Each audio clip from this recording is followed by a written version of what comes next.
चोट वोट लगी थी क्या यहाँ पे? नहीं। पक्का? हाँ बस।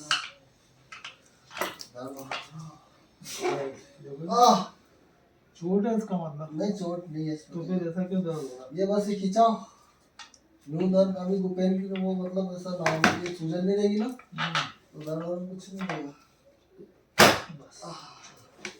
अब इसमें क्या सर्कुलेशन सही हो जाएगा ना? तो चलो उठाओ। ये देखो ये यहाँ पर सूजन जैसी रहती है यहाँ से नस मैं इसका फोटो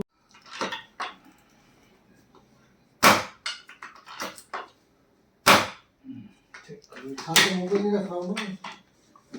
तो सूजन ये आई क्यों तुम्हारे को? सर्कुलेशन प्रॉब्लम होगी क्या?